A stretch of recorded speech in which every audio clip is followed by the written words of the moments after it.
సంస్కృతి సంపద YouTube channel తరపున అందరికీ స్వాగతం. శ్రీమద్ భగవద్గీత ఆధ్యాత్మిక రహస్యాలు అనే శీర్షికలో శ్రీ త్రినాథ్ గారు ధారావాహిక ప్రసంగం చేస్తున్నారు. వారి ధారావాహిక ప్రసంగంలో ఈరోజు 603వ ప్రసంగం చేస్తున్నారు. శ్రీ త్రినాథ్ గారికి స్వాగతం. నమస్కారం అండి. ఓం శాంతి. శ్రీమద్ భగవద్గీత ఆధ్యాత్మిక రహస్యాలు ఈ యొక్క కార్యక్రమాన్ని తిలకిస్తున్నటువంటి సోదర సోదరిమణులందరికీ కూడా ఆర్థిక స్వాగతం, సుస్వాగతం, నమస్సుమాంజలి. ముందుగా మనం ధార్మికము ఆధ్యాత్మికం ప్రతి ఎపిసోడ్ ముందు కొన్ని నిమిషాలు ఈ విషయాన్ని మనం ప్రస్తావిస్తూ వస్తున్నామండి. ఈ ఎపిసోడ్లో కూడా చాలా సింపుల్ విషయం మీ దృష్టి తీసుకొని వస్తున్నానండి. చాలా సింపుల్ విషయం. ఈ యొక్క సింపుల్ విషయాన్ని కూడా మనం ధార్మికంలో పట్టించుకోవటం లేదు. ఏమంటారంటే క్రోధం గురించి ఏం చెప్తారండి? తన కోపమే తన శత్రువు అంటారు, తన శాంతమే తనకు రక్ష అంటారు. ఇది ఆధ్యాత్మిక సూత్రం అండి. ఈ ధార్మికంలో దాన్ని ఒప్పుకుంటున్నారు, పాడుతున్నారు, అంగీకరిస్తున్నారు, చాలా చక్కగా పిల్లలకు నేర్పిస్తున్నారు ఈ శ్లోకాలన్నీ కూడా. కానీ దీని అర్థాన్ని గ్రహించి కోపము శత్రువు కదా, కోపాన్ని సమూలంగా నిర్మూలించుకోవాలి కదా, దానికోసం నేను ఏం చెయ్యాలి, అసలు క్రోధానికి కారణం ఏంటి, మూల కారణం ఏమిటి, దీన్ని ఎలాగ నేను వదిలించుకోవడానికి వీలవుతుంది, ఎందుకంటే తన శాంతమే తనకు రక్ష అన్నారు, తన క్రోధము తనకి రక్ష అనలేదు, శత్రువు అన్నారు. అయినప్పటికీ చూసారా, ప్రపంచంలో క్రోధం చేయకుండా ఉన్నవాడు ఉన్నారు ఎవరన్నా చెప్పండి? క్రోధంతోనే పనులు అవుతున్నాయి మాకు. క్రోధం చేయకపోతే మా పనులు ఎలాగవుతాయి? క్రోధం చేయకపోతే నా కింద వాళ్ళు నా మాట ఎలా వింటారు? ఇంట్లో నా పిల్లల మీద గట్టిగా అరిస్తే తప్ప వాళ్ళు నా మాట వినరు కదా. ఎలాగా అంటే కలియుగం యొక్క ఎండింగ్ స్టేజ్ యొక్క ఈ సంకేతాలు అన్నమాట. మంచి విషయాలు మనం అర్థం చేసుకుంటాం, అంగీకరిస్తాం, కానీ ఆచరణలో పెట్టము.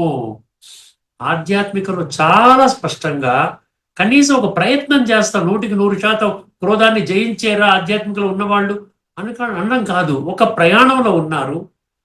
ప్రతి రోజు కూడా ఈ యొక్క ఆధ్యాత్మిక చింతన ద్వారా ఏమవుతుందంటే వాళ్ళు స్మృతిలోకి తెచ్చుకుంటారు. క్రోధము మీరు 10 సార్లు చేస్తే వాళ్ళు 2 సార్లు చేయొచ్చు, లేకపోతే ఒకసారి చేయొచ్చు. అర్థమైందండి? అట్లాగా ఇప్పుడు తన శాంతమే తనకు రక్ష అంటే శాంతి గురించి ఏం చేయమంటున్నాడు? శాంతి రక్ష అంటే ఏం చెప్పాడు భగవంతుడు? ఏం చెప్పాడు గీతలో? శ్రద్ధావాన్ లభతే జ్ఞానం అన్నాడు. జ్ఞానం కావాలి నీకు క్రోధం పోవాలి, శాంతము కావాలి అంటే జ్ఞానము కావాలి. అర్థమైందండి? శ్రద్ధావాన్ లభతే జ్ఞానం తత్పరః సంయతేంద్రియ జ్ఞానం లబ్ధ్వా పరాం శాంతిం అచిరేణ అధిగచ్చతి. అచిరేణ ఒక్క క్షణంలో నీకు పరమశాంతి అనుభవం అవుతుంది. దేని ద్వారా అవుతుంది? నీకు ఆధ్యాత్మిక జ్ఞానం మీద శ్రద్ధ ఉంటే. ఇంద్రియాలు సమూలంగా నీ యొక్క అధీనంలోకి వస్తాయి. నీవు యజమాని ఆత్మ అవినాశి ఆత్మ, ఈ శరీరానికి ఇంద్రియాలకి యజమాని అని తెలుసుకుంటావు. ప్రతినిత్యము అభ్యాసం చేస్తూ ఉంటావు కాబట్టి నీకో శాంతి అనుభవం అవుతుంది. క్రోధం గురించి ఏం చెప్పాడు? గీతలో ఎన్నో శ్లోకాలు ఉన్నాయి. కామయేష క్రోధయేష రజోగుణ సముద్భవ. ఒక మాట, ఒక తీర్మానం చేసేసాడు. నువ్వు రజోలో ఉన్నావంటే స్వర్గంలోకి రావు. రజో అంటే ఏంటి? ద్వాపర యుగం. కలియుగం అంటే తమో. సత్య త్రేతాయుగాలు సాత్విక. సతో ప్రధాన సతో సమాన అవస్థలు. త్రివిధం నరకస్యేదం ద్వారం నాశనమాత్మన కామ క్రోధ తథా లోభ తస్మాత్ ఏతత్ త్రయం చేజేత్ అన్నాడు. కామము, క్రోధము, లోభము పంచవికారాల్లో ఇది 2వ వికారం కింద చూపించడం జరిగింది. అంటే ఒక ప్రయత్నం స్టార్ట్ అవుతుంది. ఆత్మిక స్థితి డెవలప్ చేస్తున్నంత వరకు మీకు ఈ విషయ వికారాలు కంట్రోల్లోకి వస్తాయి. ఇంద్రియ విషయాల పట్ల మోజు తగ్గి ఆత్మ మీద మోజు పెరుగుతుంది. చివరికి ఆత్మనే అందులో ఉన్న సంస్కారాలను తీసుకొని వెళుతుంది. ఇక్కడ ఉన్నటువంటి వస్తు వైభవాలు మిగతావి ఏవి కూడా రావు. వీటి గురించి మనం పట్టించుకొని మనం ఈ వికారాల్లోకి వస్తున్నాం. అందులో ముఖ్యంగా క్రోధంలోకి వస్తున్నాం. ప్రాపర్టీ విషయం కానివ్వండి, ఇంట్లో పిల్లల మాట వినడం లేదన్న విషయం కానివ్వండి, ఇలాగ మనం అనుకున్న విధానంలో నడవటం లేదంటే క్రోధం వచ్చేస్తుంది. అర్థమైందండి.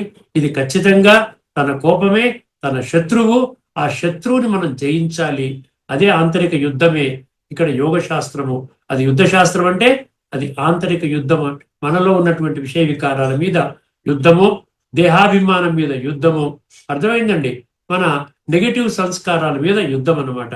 ఇది ముఖ్యంగా గమనించండి. చాలా సింపుల్ విషయము ఇది, కానీ తీవ్రమైన విషయం. మనల్ని స్వర్గంలోకి వెళ్ళనీయకుండా చేస్తోంది. అర్థమైందండి. మనం స్వర్గం ద్వారాల్లో ద్వారా మనకి ఎంట్రీ పాస్ లభించదు. స్వర్గంలోకి ఎంటర్ అవ్వము. మనం కేవలము ద్వాపర కలియుగాల్లోనే మనం ఆ విధంగా తిరుగుతూ ఉంటాం. ఇది భగవాను వాచ, తిరుగులేని తిరస్కరించలేని సత్యం. ఇప్పుడు మనం గత ఎపిసోడ్లో మనం ఒక అద్భుతమైనటువంటి మంత్రం తెలుసుకున్నామండి. కఠోపనిషత్తు. దాని 3 ఎపిసోడ్స్లో మనం చర్చించుకున్నట్టున్నాం. కఠోపనిషత్తు 1, 2, 23, ముండక ఉపనిషత్తు 3, 2, 3. ఈ 2 ఉపనిషత్తుల్లో ఒకటే మంత్రం చాలా డీటెయిల్డ్గా చర్చించుకున్నాం. అర్థమైందండి. తదుపరి ఎపిసోడ్లో మనం మళ్ళీ కఠోపనిషత్తు నెక్స్ట్ మంత్రం చర్చించుకుందాం. ఈ ఎపిసోడ్లో భగవద్గీతలో ఉన్న శ్లోకాన్ని తెలుసుకుందాం. ఇందులో ముఖ్యంగా 18వ అధ్యాయంలోని 61వ శ్లోకం అండి ఇది. ఇక్కడ ఈశ్వరుడు ఏం చేస్తున్నాడు, ఈశ్వరుడు యొక్క ఉద్యోగం ఏమిటి అనేది ఇక్కడ స్పష్టం చేస్తూ ఉన్నాడు. అర్థమైందండి. ఒక్కసారి ఈ శ్లోకాన్ని వినండి. ఏమంటాడు ఈ శ్లోకం గురించి? ముందు మాటగా ఏం చెప్పాడంటే, ఈ శ్లోకం అత్యంత గంభీరమైనది. ఇందులో పరమాత్మ సృష్టిలోని, ఇక్కడేమో భగవంతుడు అర్జునుడికి బోధిస్తున్నాడు, ఈశ్వరుడు అర్జునుడికి బోధిస్తున్నాడు. అక్కడేమో మన ఉపనిషత్తులు, కఠోపనిషత్తులు చూస్తే యమధర్మరాజు రూపంలో జ్ఞానులు ఎవరికి బోధిస్తున్నారు? అజ్ఞానులైనటువంటి నచికేతులకు బోధిస్తున్నారు. నచికేతుడిని కూడా ఒక జ్ఞానిగా పరివర్తన చేసే విధంగా భగవంతుడు లేక భగవంతుడి సంతానము, తత్వాన్ని దర్శించినట్టు గురువులు వాళ్ళు బోధిస్తున్నారు. ఇక్కడ నచికేతుడు కఠోపనిషత్తులో, ఇక్కడేమో అర్జునుడు. ఒకసారి శ్లోకాన్ని వినండి. కేవలం బుద్ధి నేత్రాన్ని తెరుచుకోండి, అజ్ఞానంలో ఉండకండి. అంధవిశ్వాసం పనికిరాదు. ఇప్పటి వరకు మనం అంధవిశ్వాసంలోనే ఉన్నాము. ఒక్కసారి గమనించండి. అంధవిశ్వాసంలో బుద్ధి నేత్రాన్ని తెరవకుండా దైహిక భ్రాంతిలో నేను దేహం అనుకుంటూ ఈ విధంగా జీవితాన్ని గడుపుతున్నాను కదా, అది ఎంతవరకు కరెక్ట్? ఏ శాస్త్రం సమర్థిస్తోంది? ఏ మహావాక్యము, ఏ ఉపనిషత్తు మహావాక్యమా లేక వేదాల్లో సూత్రాల మంత్రాల ఏది సమర్థిస్తోంది? నేను ఇప్పుడు వర్తమానంలో జీవిస్తున్న విధానాన్ని ఏది సమర్థించడం లేదండి. గుర్తుపెట్టుకోండి. చాలా తీవ్రమైన విషయం అన్నమాట. అందుకనే చూసారా, మనం భగవద్గీతతో పాటు ఉపనిషత్తులు కూడా చర్చించుకుంటున్నాం. ఇప్పటికే మనం మధ్యలో వేరే ఉపనిషత్తులు కూడా చర్చించుకున్నాం.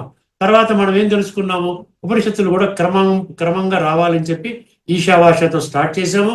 అక్కడ 18 మంత్రాలు, తర్వాత కఠోపనిషత్తు, ఇలా చేసుకుంటూ వస్తున్నాం. చూద్దాం ఇలాగే ఎంతవరకు వెళ్ళగలుగుతామో వెళదాం. అర్థమైందండి. తర్వాత భగవద్గీత కూడా పరిపూర్ణంగా చర్చించుకుందాం. ఇంకెన్ని ఉంటే కొన్ని శ్లోకాలు మిగులుతాయి, అవి కూడా చెప్పేశాను అనుకోండి. అప్పుడు మీరు మాట్లాడలేరు.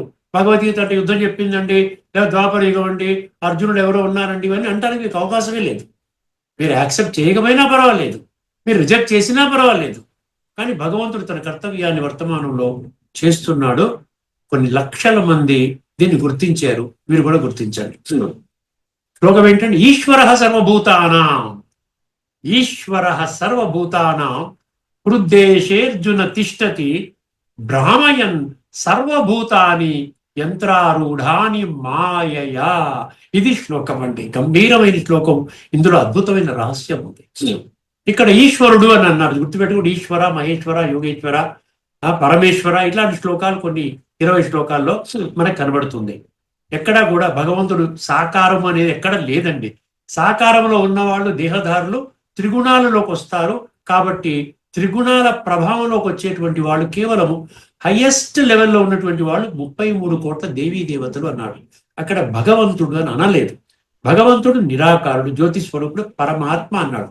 అందుకనే ఇక్కడ ఏమంటున్నాడు? ఆ పరమాత్మ ఈశ్వర సర్వభూతాన, ఒక దేహదారి నేను మనుషులలో ఉన్నానని చెప్పలేడండి. ఏ దేహదారి, మీరు దేవతను తీసుకోండి, మీరు ఏ దేవీ దేవతని భగవంతుడిగా నమ్ముతున్నారో ఆ దేవత నేను అందరిలో ఉన్నానని చెప్పగలుగుతాడా? చెప్పలేరు. ఒక భగవంతుడి నిరాకారుడు కాబట్టి ఆత్మరూపంలో ఉన్నాను నేను. అర్థమైందండి. ఆత్మని మీరు అనుభవం చేయండి, నన్ను అనుభవం చేస్తారు. మీరేం చేస్తున్నారు? ఫస్ట్ స్టెప్ మిస్ చేసి సెకండ్ నుంచి సెకండ్ స్టెప్ థర్డ్ స్టెప్ వెళ్తున్నారు. వారికి ఏం అర్థం కావట్లేదని విడిచిపెట్టేశారు. అప్పుడు మీరు నమ్ముకున్నటువంటి ఒక దేవతా స్వరూపాన్ని, లేకపోతే ఒక ధర్మస్థాపకున్నో, లేకపోతే ఒక సాధు సన్యాసి, ఒక మనిషిని భగవంతుడికి ఆరాధిస్తున్నారు. మీ విధానంలో మీరు వెళ్తున్నారు, తప్పులేదండి. కానీ హయ్యెస్ట్ ప్రాప్తి మీరు పొందాలి అనేటువంటి సంకల్పం ఉన్న ఆ కొద్ది మంది చూసారా, 7వ అధ్యాయం 3వ శ్లోకంలో మాం వేత్తి తత్వతః సమహాత్మా సుదుర్లభ, ఆ యొక్క గ్రూప్ లోకి మీరు రావాలి. ఒక మినిస్క్యూల్ గ్రూప్ అన్నమాట. అందులోకి మీరు రావాలి అనే సంకల్పం చేస్తే మీరు భగవంతుడు ఆధ్యాత్మిక కోణంలో చెప్తున్న విషయాలు మీరు ఆ మార్గంలో 100% రావాల్సి ఉంటుంది. అర్థమైందండి? అందుకనే కొద్దిమంది దీన్ని ఇష్టపడతారని భగవంతుడే స్పష్టం చేయడం జరిగింది. ఇప్పుడు ఈశ్వర సర్వభూతానం, అందులో ఏమైనా కన్ఫ్యూజన్ ఉందా? ప్రతి ఒక్కరికి కూడా ఈశ్వరుడితో సంబంధం ఉన్నది. అర్థమైంది? ఈ సర్వ జగత్తు, విశ్వము, లోకము, ఇహ 137 శ్లోకాల లిస్టు నా దగ్గర ఉన్నది. 137 శ్లోకాల్లో ఈ పదాలు ఉన్నాయి. ఏ ఒక్క శ్లోకంలో కూడా నేను ఒక ప్రాంతం వాడికి, ఆ ప్రాంతం వాళ్ళకి సంబంధించిన వాడిని, ఒక ధర్మం వాళ్ళకి, ఒక భాష వాళ్ళకి, ఒక దేశం వాళ్ళకి ఎక్కడా మీకు శాస్త్రాల్లో లేదు. భగవద్గీత సర్వశాస్త్రమై శిరోమణి. భగవద్గీతలో లేదు అంటే ఇంకా ఏ శాస్త్రంలో కూడా ఉండదండి. కొంచెం అజ్ఞానంలో ఉన్నామంటే, దేహభ్రాంతిలో ఉన్నామంటే మన విధానమే వేరుగా ఉంటుంది.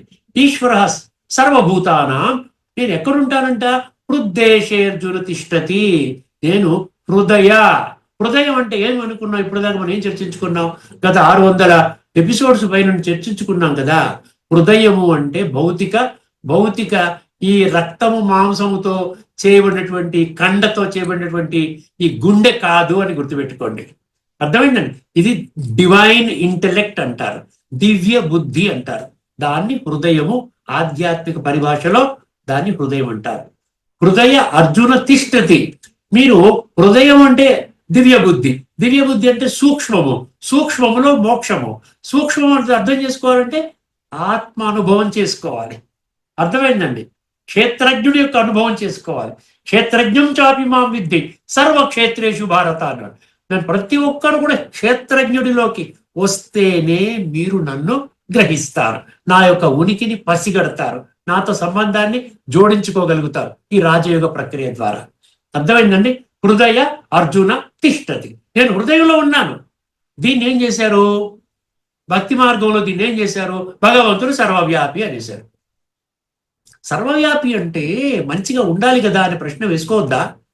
భగవంతుడు మనలో ఉన్నాడు, అయినా మనం మర్డర్లు చేస్తున్నాము, మనం కూలీలు చేస్తున్నాము, లేదా బాంబులు పెడుతున్నాము, కల్తీలు చేస్తున్నాము, మోసాలు చేస్తున్నాము, లంచాలు చేస్తున్నాము, సాటి మనిషిని దుఃఖానికి గురి చేస్తున్నాం, అయినా మనలో భగవంతుడు ఉన్నాడు. భగవంతుడిని అవమానం చేయడం వంటిది.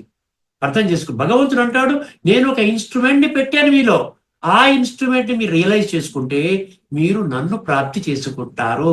ఫిజికల్ గా నేను మీలో ఉండను. అర్థమైందండి? హృదయ అర్జున తిష్టతి. తర్వాత ఏం చెప్పాడు? భ్రామయన్ సర్వభూతాన్ని, అక్కడ సర్వ అనే పదం మళ్ళీ 2సారి వచ్చింది. భ్రామయన్ సర్వభూతాన్ని యంత్రారూఢాని మాయయా అన్నాడు. అర్థమైంది? మాయ అంటే యంత్రం అన్నాడు. యంత్రం అంటే దేహం అండి. యంత్రం అంటే ఒక దేహం అనుకోండి. మాయ అంటే కూడా దేహము. దేహాభిమానంలో ఉన్నాడు, మాయలో ఉన్నాడు అంటారు. అర్థమైందండి? యంత్రం అంటే ఈ పనిముట్టు అనమాట. ఈ యంత్రము ఆధారంగా ఆత్మ కర్మలు చేస్తుంది చూసారు, దాని ప్రకారంగా సంస్కారాలు తయారవుతాయి.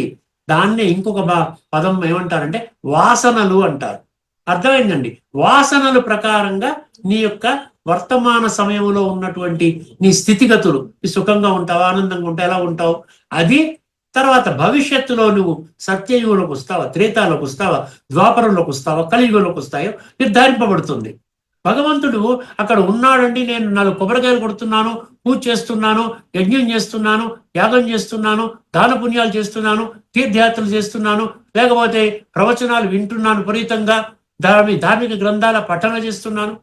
దీని వలన అక్కడ మీలో ఉన్నాడు అనుకున్నా కూడా ఆయన ఏమీ చెయ్యడు, సాక్షిగా చూస్తాడు. నేను చెప్తున్నప్పటికీ కూడా దేహభ్రాంతిని విడిచిపెట్టండి, ఈ దేహం అనే భ్రమ నుండి బయటికి రండి.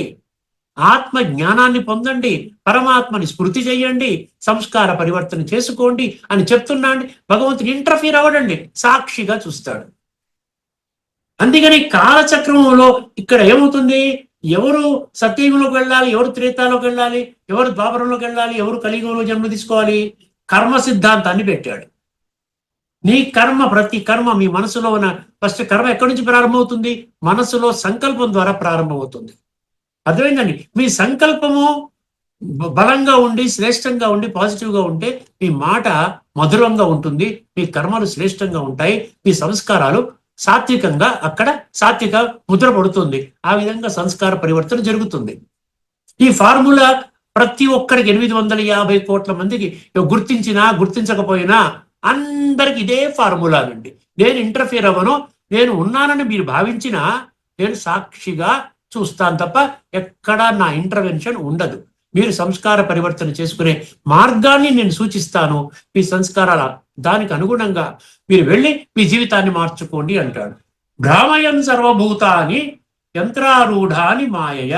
ఒక యంత్రం తిరుగుతుంది, దాన్ని ఏం చేస్తామండి, ఒక యంత్రం ఉందనుకోండి, వాడు మిషన్ ఆన్ చేస్తాడు, రైవని తిరుగుతూ ఉంటుంది, మిషన్ ఆపేస్తాడు, ఆగిపోతుంది, అంతే. భగవంతుడు ఒక యంత్రం పెట్టేశాడు, ఇలా యంత్రం పెట్టేశాడు, మీ కర్మ యంత్రం అనమాట. మీ కర్మ ఫిలాసఫీ ప్రకారంగా మీరు అది సాత్వికంగా మలచుకుంటారా లేకపోతే తామసికంగా మలుచుకుంటారా, మీ ఇష్టం. అర్థమైంది. ఇది బేసిక్ గా ఇందులో తత్వం అన్నమాట. ఈశ్వర సర్వభూతానాం హృద్దేశేర్జున తిష్టతి భ్రామయన్ సర్వభూతాని యంత్రారూఢాని మాయయ. ఒకసారి కొన్ని ముఖ్యమైన విషయాలు, కొన్ని గీతా శ్లోకాలు, కొన్ని ఇతర ఉపనిషత్ మంత్రాలు, సమర్థించే మంత్రాలు మీ దృష్టికి తీసుకొస్తే మీకు ఇంకా స్పష్టమవుతుంది వాళ్ళు ఏం చెప్పారు. ఇది నేను చెప్పాను కదా, ఇప్పుడు మిగతా శ్లోకాలు, మిగతా మంత్రాలు మీకు నంబర్తో సహితంగా ఇస్తున్నాను కదా, దాన్ని మీరు చెక్ చేసుకోవచ్చు. ఏమైనా తేడా ఉంటే కూడా నా దృష్టికి తీసుకుని రావచ్చు. కామెంట్ సెక్షన్లో మీ నంబర్ పెట్టినా కూడా నేను మీతో కాల్ చేస్తాను, మీతో మాట్లాడతాను. సో తాత్పర్యం ఏమన్నాడు, ఓ అర్జున, పరమేశ్వరుడు సమస్త జీవుల హృదయాలలో అంతర్యామిగా నివసిస్తున్నాడు అనుకోండి. అయితే మీరేం చెయ్యాలి, ఆత్మిక స్థితిలోకి రావడానికి ప్రయత్నం చెయ్యాలి. అంతే, ఛాలెంజ్ చేయడం, ఆర్గ్యుమెంట్ చేసుకోవడం కాదు మనకు కావాల్సిందే. భగవంతుడు ఉన్నాడు, గుర్తిద్దాం. గుర్తించడానికే ఆయన ఏం చేశాడు, ఇక్కడ ఆత్మ అనుభవం చేసే విధానం మనకు చెప్తున్నాడు. రాజయుగంలో ఫస్ట్ స్టెప్ ఏంటి, నువ్వెవరివి, నువ్వు శరీరం కాదు, నువ్వు ఆత్మవి. అర్థమైందండి. ఓ అర్జున, పరమేశ్వరుడు సమస్త జీవుల హృదయాలలో అంతర్యామిగా నివసిస్తున్నాడు. ఒప్పుకోండి. అంటే నేను క్లారిటీ ఇచ్చాను కదా, మీరు ఎలాగన్నా మీరు తీసుకోండి దాన్ని. తన మాయాశక్తి ద్వారా శరీరం అనే యంత్రంపై కూర్చున్న సమస్త జీవులను, సో మన శరీరమైన యంత్రంపై కూర్చున్నాం. ఎవరు కూర్చున్నారు, ఆత్మ కూర్చుంది. కళ్ళ ద్వారా చూస్తోంది, చెవుల ద్వారా వింటుంది, నోటి ద్వారా మాట్లాడుతుంది, కాళ్ళ ద్వారా నడుస్తుంది, చేతుల ద్వారా పని చేసుకుంటుంది. ఈ శరీరమైన రథంపై, యంత్రంపై కూర్చుంది. ఆత్మ కూర్చుని ఆ విధంగా సమస్త జీవులను, ఆ యంత్రంపై కూర్చున్న సమస్త జీవులు వారి వారి కర్మల ప్రకారం, వాళ్ళంతా ఈ రోజున ఎందుకు ఒకడు కష్టపడుతున్నాడు, ఒకడు ఏడుస్తున్నాడు, ఒకడు అవస్థపడుతున్నాడు, ఒకడు ఏమి తిండి లేక గతి లేక ఉన్నాడు, ఒకడేమో మంచి భోగభాగ్యాలతో ఉన్నాడు, మధ్యస్థంగా ఉన్నారు. ప్రతి ఒక్కరూ ఒక రకమైన జీవితం ఉందా చెప్పండి. అందువలన ఎవరికి వాళ్ళు శరీరమైన యంత్రపై కూర్చుని ఎటువంటి కర్మలు చేస్తున్నారు, శ్రేష్టమైన కర్మలు చేయడానికి భగవంతుడు ఇప్పుడు వర్తమానంలో అందరికీ కూడా ఆదేశాన్ని ఇస్తూ ఉన్నాడు. అందుకని వారి వారి కర్మల ప్రకారం భ్రమింపజేస్తున్నాడు, నడిపిస్తున్నాడు అన్నమాట. లోతైన ఆధ్యాత్మిక సారాంశం జాగ్రత్తగా వినండి. ఈ శ్లోకం మనకు నేను శరీరం కాదు, మొదటిది ఏంటండి, నేను శరీరం కాదు, శరీరాన్ని ఉపయోగించే ఆత్మను, శరీరాన్ని ఉపయోగించే ఆత్మను. అందుకనే నా ఒంట్లో బాగోలేదంటే ఒళ్ళు నాది, శరీరము నేను ఒళ్ళు కాదు, నేను ఆత్మని, ఈ ఒళ్ళు యొక్క యజమానిని. 2, నా సంస్కారాలే నన్ను తిప్పుతున్నాయి. ఈ బ్రాహ్మయన్ యంత్రారూఢాన్ని ఎలా తిరుగుతుంది, నేను సాత్వికంలో ఒక్కసారి ఆగిపోయింది అనుకోండి, సాత్వికం అంటే ఆగిపోవడం అంటే చచ్చిపోవడం అనమాట. ఒక్కసారి శరీరం నుంచి ఆత్మ వెళ్ళిపోయింది. ఆ సమయానికి నీ ఒళ్ళు సాత్వికం దగ్గర ఆగిందా, రాజసికం దగ్గర ఆగిందా, తామసికం దగ్గర ఆగిందా, దాని ప్రకారంగా నీ యొక్క జన్మలు ఉంటాయి. ఏమన్నాడు, 2వది, నా సంస్కారాలే నన్ను తిప్పుతున్నాయి. 3వది, పరమాత్ముడు నా అంతరంగంలో ఉండి నన్ను మాయ నుండి బయటకు తీసుకొని వెళ్ళడానికి జ్ఞానం ఇస్తున్నాడు. చూసారా, మన అంతరంగంలో ఉండి అంతరంగంలో ఉండవండి ఆత్మ జ్ఞానం ఇస్తున్నాడు. ఆత్మని కనెక్ట్ అవుతే మీరు పరమాత్మతో కనెక్ట్ అవుతారు. ఎంతవరకు నేను దేవు అనుకుంటే కనెక్ట్ అవ్వరు మీరు. ఇదంతా బోరింగ్ అనిపిస్తుంది, ఏదో చెప్తున్నారండి అంటారు. అంతే ఖచ్చితంగా. 7వ అధ్యాయం 3వ శ్లోకం, 7వ అధ్యాయం 19వ శ్లోకం పెట్టుకోండి. కొద్ది మంది తెలుసుకుంటారు. ఆ కొద్ది మందిలోకి రావాలి అంటే నచికేతుడి గుణాలు ఉండాలి, అర్జునుడి గుణాలు ఉండాలి మనలో. పరమాత్ముడు నా అంతరంగంలో ఉండి నన్ను మాయ నుండి బయటకు తీసుకుని వెళ్ళడానికి జ్ఞానం అంటే ఏం చెప్పాను మీకు? జ్ఞానం అంటే ఆధ్యాత్మిక జ్ఞానము. గుర్తుపెట్టుకోండి. సృష్టి యొక్క ఆది మధ్యాంతాల జ్ఞానము, ఆత్మజ్ఞానం, పరమాత్మ జ్ఞానము, సృష్టి చక్ర జ్ఞానము, కర్మ సిద్ధాంతం, కర్మల గుహ్యగతి. ఈ శ్లోకం వెల్లడి చేసిన ముఖ్యమైన సూత్రాలు ఏంటండి? మొదటి, ఈశ్వర హృద్దేశే తిష్టతి. ఈశ్వర సర్వభూతానం అన్నాడు కదా. హృద్దేశే అర్జున తిష్టతి. అక్కడ ఏమన్నాడు? ఈశ్వర హృద్దేశే తిష్టతి అంటే భగవంతుడు హృదయంలో ఉన్నాడు. హృదయం అంటే దివ్య బుద్ధి అంటే సూక్ష్మంలోకి వెళ్ళకపోతే మీకు ఇది అర్థం కాదు. భగవంతుడు ప్రతి జీవి హృదయంలో అంతర్యామిగా ఉన్నాడు. ఇక్కడ హృదయం అంటే రక్తాన్ని పంపు చేసే భౌతిక గుండె కాదు. అది చైతన్య కేంద్రము, మనస్సు, బుద్ధి, సంస్కారాలతో కూడిన ఆత్మ. ఆయన మన ప్రతి ఆలోచనను, కర్మను గమనించే సాక్షి. ఏం చేయడండి, జ్ఞానం ఇచ్చాడు, వదిలిపోయి. నువ్వు మంచి కర్మ చేస్తే మంచి జన్మ, చెడు కర్మ చేస్తే చెడు జన్మ. ఇదే ఫార్ములా 850 కోట్ల మందికి అప్లై అవుతుంది. నీ ఇష్టము. మనసు, బుద్ధి, సంస్కారాలతో కూడిన ఆత్మ. ఆయన మన ప్రతి ఆలోచనను, కర్మను గమనించే సాక్షి. ఇంకొకటి, ఈశ్వర హృద్దేశే తిష్టతి అంటే ఇది వర్ణించాడు. శరీరమే ఒక యంత్రం అన్నాడు. 2 యంత్రారూఢ అని అన్నాడు కదా. గీత భౌతిక శరీరాన్ని ఒక యంత్రము, మెషిన్తో పోల్చింది. ఇంగ్లీష్లో మెషిన్ అంటారు కదా యంత్రాన్ని. శరీరము, మనస్సు, బుద్ధి, ఇంద్రియాలు అన్ని ప్రకృతి సిద్ధమైన జడ పదార్థాలు. మనస్సు, బుద్ధి కూడా జడవేనండి. ఇదంతా ప్రకృతి ఆపరేటర్స్లోకి వస్తుందన్నమాట. ఆత్మ, చైతన్యమైనటువంటి ఆత్మ ఈ శరీరం అనేటువంటి ఈ ప్రకృతి అనే ఆపరేటర్స్కి యజమాని అని గుర్తించినప్పుడు మాత్రమే మీ మనసు, బుద్ధి మీ అధీనంలో ఉంటాయి. లేకపోతే మనసు అని పిచ్చి పని చేస్తుంది, బుద్ధి అనేది పక్కకు పడేస్తుంది అని మనం తర్వాత బాధపడుతుంటాం. అయిపోయిన తర్వాత బాధపడతాము, అయ్యయ్యో ఇలా చేయకుంటే బాగుండేది, ఇలా చేసుకుంటే బాగుండేదని.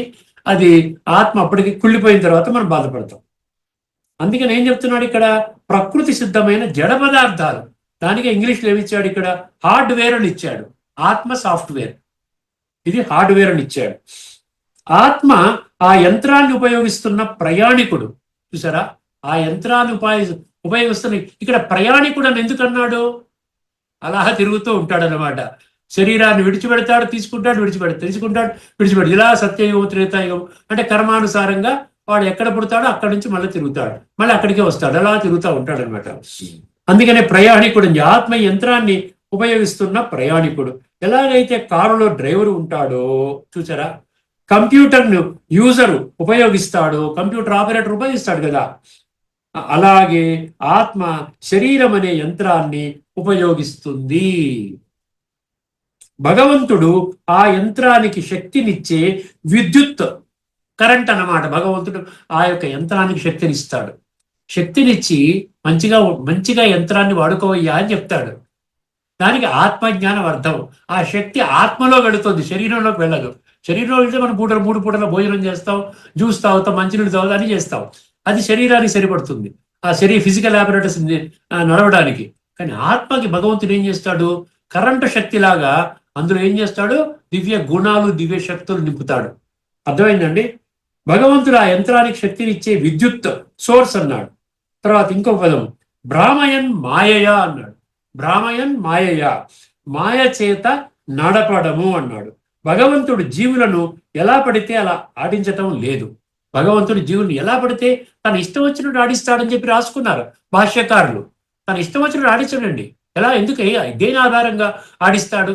బాగా డబ్బున్న వాళ్ళకి బాగా ఆడిస్తాడా? బాగా అందంగా ఉన్న వాళ్ళని ఆడిస్తాడా? బాగా ఈ విధంగా భవనాల్లో ఉన్నటువంటి వాళ్ళు, ఇంద్రియ సుఖాలు బాగా అనుభవిస్తున్న వాళ్ళు, పెద్ద పెద్ద మందిరాలను కట్టించిన వాళ్ళు, వాళ్ళని ఆడిస్తాడా? భగవంతుడు రోల్ ఉండదండి అందులో. భగవంతుడు రోల్ ఉంటే భగవంతుడు ఉండాల్సిన అవసరమే లేదు. భగవంతుడు కూడా ఆయన ఇన్ఫ్లుయెన్స్ చేయొచ్చు అన్నమాట. భగవంతుడికి లంచం ఇచ్చినట్టే అవుతుంది అది కూడా. అంటే భగవంతుడు కూడా కరప్ట్ అన్నమాట. ఆలోచించండి కాస్త బుద్ధి నేత్రాన్ని తెరుచుకొని. భగవంతుడు జీవులను ఎలా పడితే అలా ఆడించటం లేదు. జీవుడికి జన్మ జన్మల కర్మల వలన, చాలా జాగ్రత్తగా వినండి, జీవుడికి జన్మ జన్మల కర్మల వలన ఏర్పడిన సంస్కారాలు, వాసనలు ఉంటాయి. జన్మ జన్మల కర్మల వలన ఆత్మలో నిక్షిప్తము కాబడిన ఈ యొక్క సంస్కారాలు, వాసనలు ఆ విధంగా పేరుకొని ఉంటాయి. ఈ మాయాశక్తి ద్వారా ఆయా సంస్కారాలకు అనుగుణంగా జీవుడు ప్రవర్తించేలా ప్రకృతి చక్రము తిరుగుతున్నది. ఎంత స్పష్టంగా చెప్తున్నాడు చూసారా? ముందు నేను క్షుణ్ణంగా అర్థం చేసుకొని మీకు ఆ యొక్క అర్థాన్ని ఆ విధంగా అర్థం చేయించే విధంగా నేను ప్రయత్నం చేస్తున్నానండి. అర్థమైంది? అందుకని మీకు ఏ ప్రశ్నకైనా నేను సమాధానం ఇవ్వడానికి సిద్ధంగా ఉన్నాను. ఈ మాయాశక్తి ద్వారా ఆయా సంస్కారాలకు అనుగుణంగా జీవుడు ప్రవర్తించేలా ప్రకృతి చక్రము తిరుగుతున్నది అని. అర్థమైందండి? ఇప్పుడు మరికొన్ని విషయాలు ఉన్నాయి, ఇంకా చాలా విషయాలు చెప్పుకోవాల్సి ఉన్నాయి ఈ శ్లోకం గురించి. సమయాన్ని దృష్టిలో పెట్టుకొని ముఖ్యంగా ఈ శ్లోకాన్ని రాంగ్గా అర్థం చేసుకోవడానికి ఎక్కువ స్కోప్ ఉందండి. అందుకనే కొంచెం డీటెయిల్డ్గా నేను కాస్త ఉపోద్ఘాతం అనండి, కాస్త శ్లోకం యొక్క తత్వంలో కానీ ఎక్కువ సమయం తీసుకొని వివరించడం జరిగింది. కొన్ని శ్లోకాలకి కొంచెం డీటెయిల్డ్ ఎక్స్ప్లెనేషన్ అవసరం అనమాట. అర్థమైందండి? ఇదే శ్లోకాన్ని తదుపరి ఎపిసోడ్లో మళ్ళీ మనం కంటిన్యూ చేసుకుందామండి. ఇక్కడితో మనం ఈ చర్చను ముగించుకుందాము. తదుపరిలో మళ్ళీ కలుసుకునేంత వరకు అందరికీ నమస్కారము. లోకా సమస్త సుఖినో భవంతు. ఓం శాంతి. శ్రీమద్ భగవద్గీత ఆధ్యాత్మిక రహస్యాలు అనే శీర్షికలో ధారావాహిక ప్రసంగం చేసిన శ్రీ త్రినాథ్ గారికి ధన్యవాదాలు. నమస్కారం అండి.